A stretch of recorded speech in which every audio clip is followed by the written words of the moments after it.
So Can Do Canines has prison dog programs at a number of different prisons.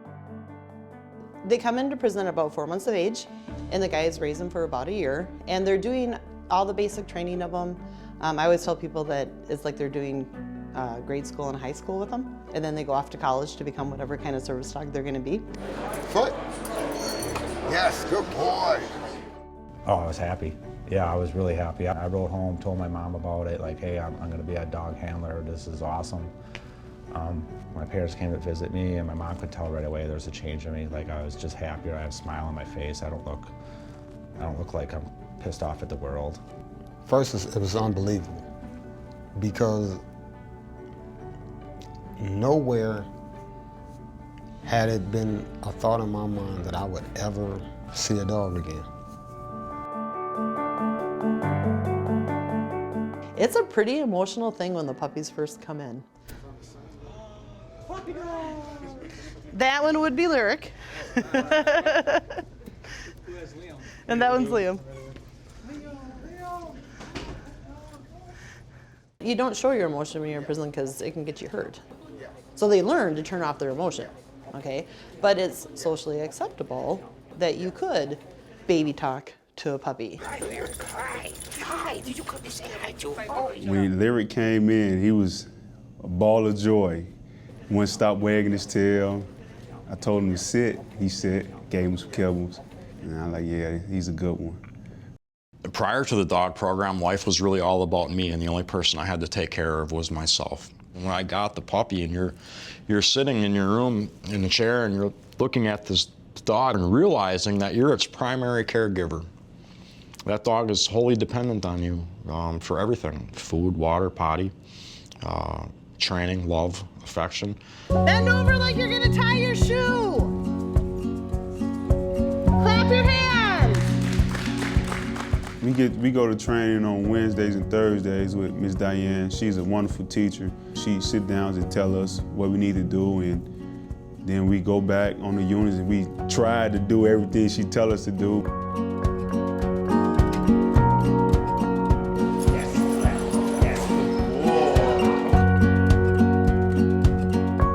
My hopes for Liam are, as they are for any dog that I train, is that they walk across that stage when they're getting placed with a client.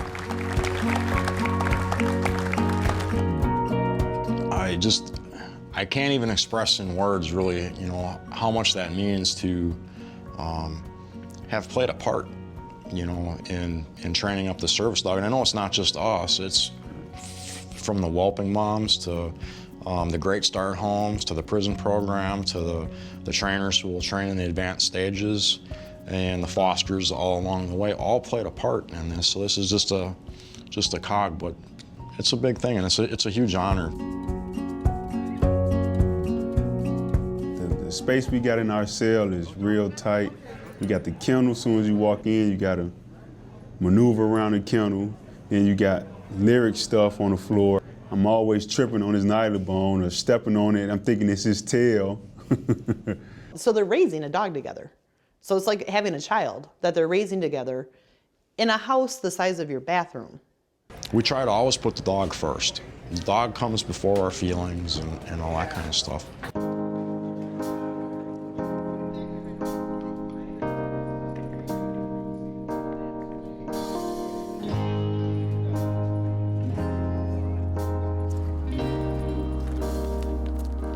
One of the guys had said to me, having the chance to raise one of the dogs is their way of being able to prove that they've changed, and as he put it, that they're ready to be human again.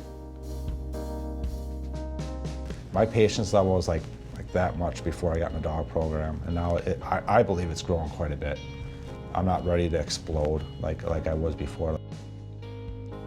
I came into the program thinking about what I was going to be able to teach a dog, and really it's turned out what the dog has taught me. So when I go back to being without a dog, I'll be without a dog, but I'll be so much better as a person. Oh, it has changed me. Being a part of this program, I deal with so many personalities and other races that we have to get to know each other.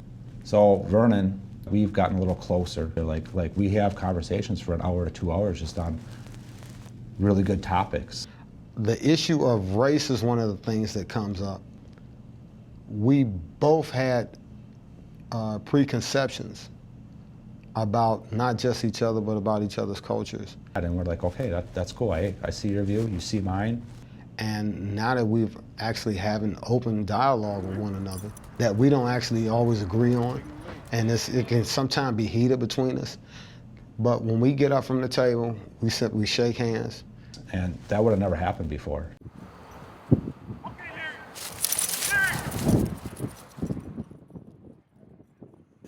When you've been incarcerated as long as I have, you come to a point of maturity where you realize the error of your ways in the past and you really want to give back. And we're so limited in the ways that we can do that here. But when I'm training this dog to really impact somebody's life in such a profound way, that's huge. My father had a brain aneurysm. I cried for about half hour, 45 minutes straight. And about 45 minutes in, I started to laugh because I figured out the answer to the question my father had asked me my whole life. What would you do tomorrow if I died today? The answer is kind of simple. I become a man. My goal is to bring back honor to the name that he gave me. This puppy program is all about that. Because I got something to give. And I'm gonna do everything I can to keep giving. Yes, yes, yes, yes, yes, yes, yes. Good boy. Close it. Yes. One of the guys said to me one time, the first person this dog helped was me. And it's like, yeah, these dogs, from the day that they're born, the number of lives that they touch in their journey is amazing. I was hoping you would not ask me about saying goodbye to the dog. I told everybody that I was just going to be a hot mess that day, and that was the way that it was. I tried to actually avoid being there when he left, or the day he left. I wound up having to be there. Just go out and be great, man. It's your destiny.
Yeah, we going outside?